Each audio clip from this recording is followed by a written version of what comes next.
ॿिए पासे असां ख़बर शेयर कंदासीं हैदराबाद में, जिथे रेलवे स्टेशन ते माल गाड़ी जूं 8 बोगियूं पटड़ी तां लही वयूं आहिनि।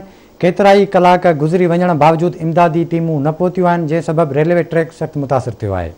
ब्रेकिंग न्यूज़ से अपडेट कंदा हलूं त हैदराबाद में रेलवे स्टेशन ते माल गाड़ी जूं 8 बोगियूं पटड़ी तां लही वयूं आहिनि। केतिराई कलाक गुज़री वञण बावजूद इमदादी टीमूं न पहुतियूं आहिनि, जॾहिं त रेलवे ट्रैक मुतासिर आहे। अपडेट कंदा हलूं। ब्रेकिंग न्यूज़ आहे त हैदराबाद में रेलवे स्टेशन ते माल गाड़ी जूं 8 बोगियूं पटड़ी तां लही वयूं आहिनि। केतिराई कलाक गुज़री वञण बावजूद इमदादी टीमूं न पहुतियूं आहिनि। रेलवे ट्रैक मुतासिर आहे। अहम ख़बर आहे ताईं पहुचायूं पिया हैदराबाद में, जिथे रेलवे स्टेशन ते मालगाड़ी जूं 8 बोगियूं पटड़ी तां लही वयूं आहिनि।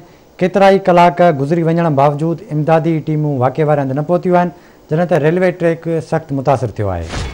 ब्रेकिंग न्यूज़ है अपडेट कंदा हलूं। तफ़सील मालूम कंदासीं हैदराबाद में सीनियर रिपोर्टर इरफान बुगियो खां। जी इरफान, कहिड़ा अपडेट्स आहिनि?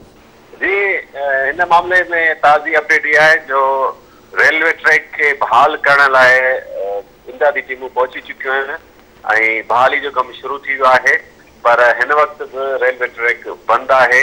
तव्हांखे ॿुधायूं त हैदराबाद वेझो माल बरदार जो 8 जेके आहिनि बोगियूं पटरी तां लही वयूं हुयूं, जंहिंजे करे मेन जेको ट्रैक आहे उहो बंदि पियल आहे ऐं रेलवे ट्रैफिक मुतासिर थी आहे। हिन वक्त इमदादी कम जारी आहे ऐं इन हवाले सां रेलवे इंतज़ामिया जो चवणु आहे त रेलवे ट्रैक सख़्त मुतासिर थियो आहे ऐं जीअं ई बहाली जो कमु मुकमल थींदो त ट्रैक खे ट्रैफिक लाइ शुरू कयो वेंदो। जी, वरी महिरबानी इरफान अपडेट करण लाइ।